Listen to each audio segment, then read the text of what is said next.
henceforth will be distributed to the faithful and pilgrims in the square every Sunday. It's produced by the Dicastery for Communication.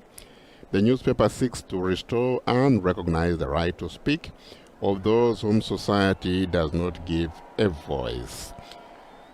Pilgrims and those who receive the newspaper may make a donation or an offering. This morning, the Holy Father Pope Francis celebrated Mass for the Congolese community based here in Rome. As you know, Pope Francis was this week originally scheduled to be in the Democratic Republic of Congo. And for those that are watching on TV, Pope Francis just appeared at the window of his study. Dear brothers and sisters, buongiorno. Nel Vangelo della liturgia di questa domenica, in the Gospel of this Sunday's liturgy, we read that the Lord appointed 72 disciples and sent them on ahead of him, 2 by 2, into every town and place where he himself was about to come.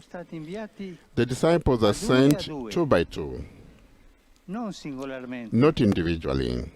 They are to go on a mission 2 by 2. From a practical point of view, it will seem to bring more disadvantages than advantages.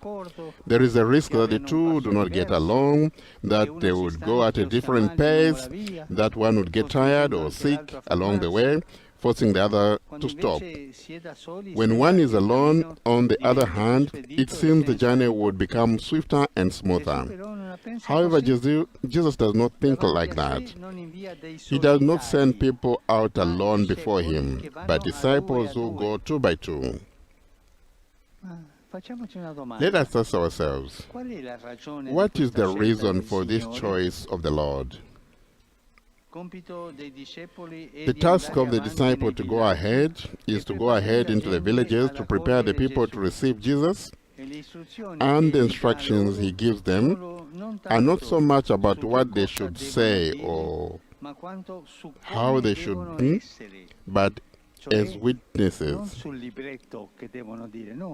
It's not from the book, but it's about witnessing. As witnessing is to give more than the words that should be said. Instead, he defines them, indeed he defines them as workers. They are therefore required to work, to evangelize through their behavior.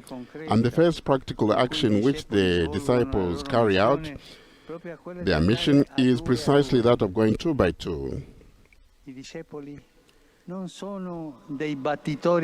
They are not free riders, preachers who do not know how to yield the word to another.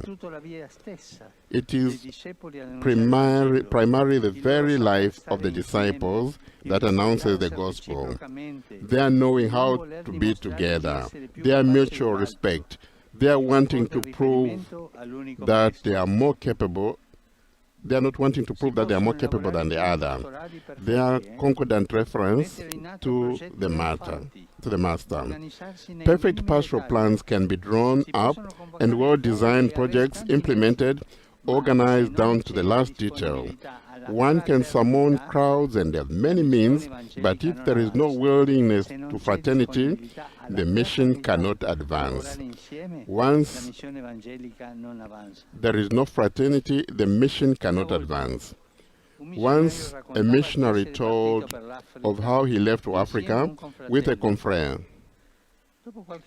However, after some time he separated from him, stopping in a village where he successfully implemented a series of building projects for the good of the community. Everything was working well. But one day, he had a jolt. He realized that his life was that of a good entrepreneur, always in the midst of building sites and paperwork. So he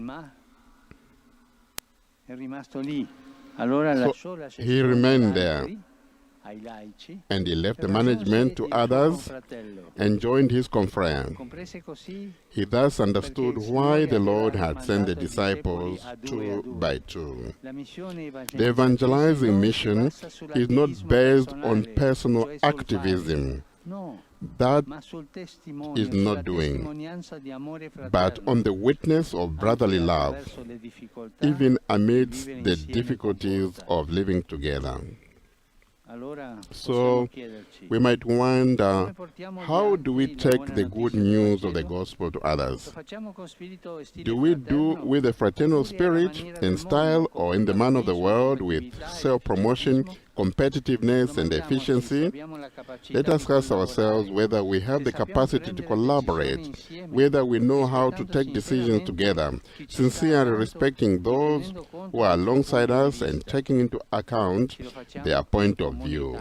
Indeed, it is above all in this way that the life of the disciples allow that of the Master to shine through, truly announcing it to others.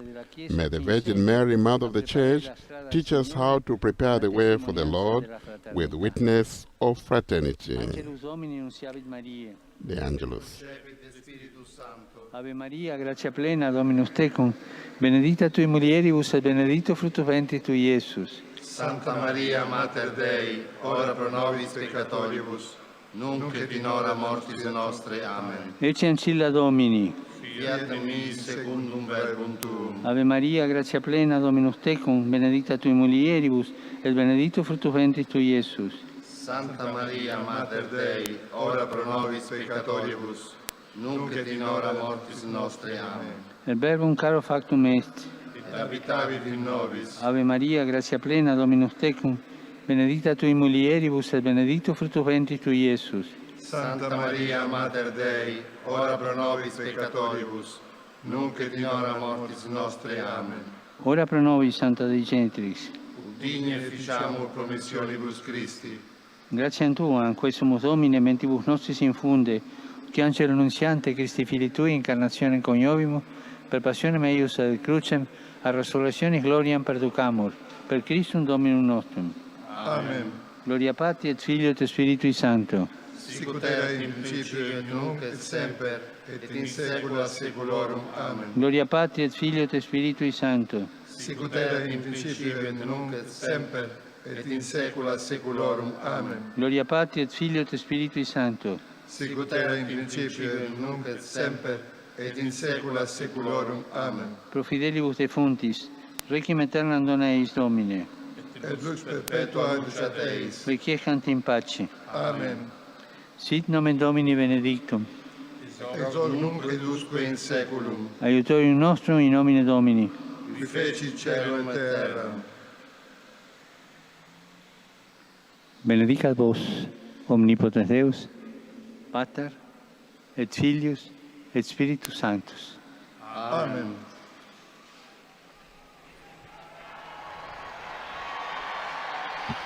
So there we are. We just received a blessing from the Holy Father.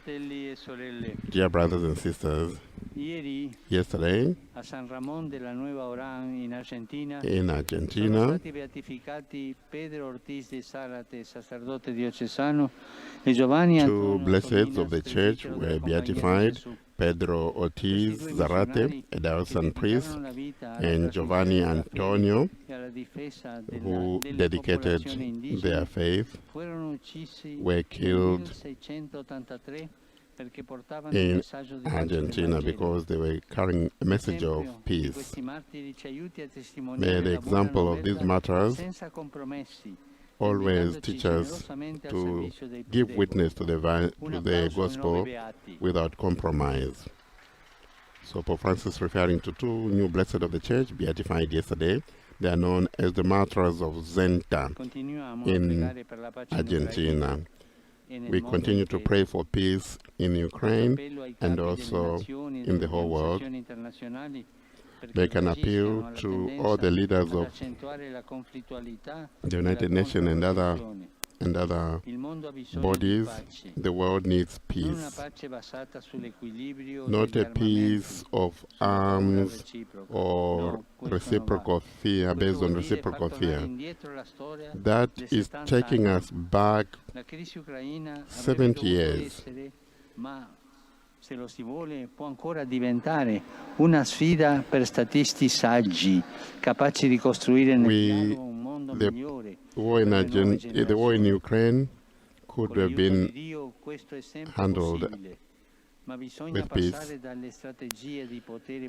but that means that we need to move from a strategy of economic to peace, not a world divided by powers, but people who respect each other, or nations that respect each other. Greetings now to the various pilgrims in the square.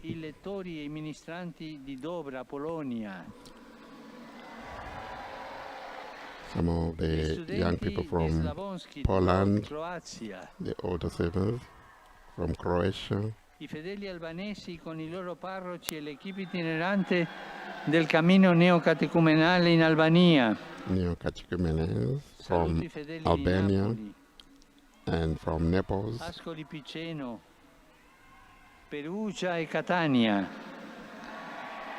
E I ragazzi della Cresima del Termignon e Baccarino, diocesi di Vicenza. Auguro a tutti voi una buona domenica. I wish a lovely Sunday to all of you, and please do not forget to pray for me. Enjoy your lunch and arrivederci.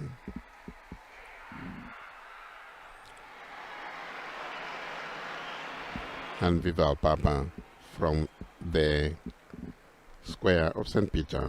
And that brings us to the end of the 3rd July 2022 Angelus. I'm Father Paul Samasumo.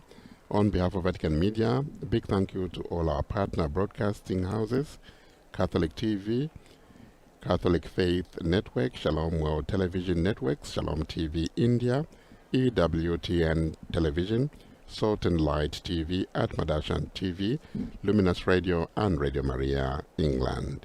Laudetur Jesus Christus, praise be Jesus Christ.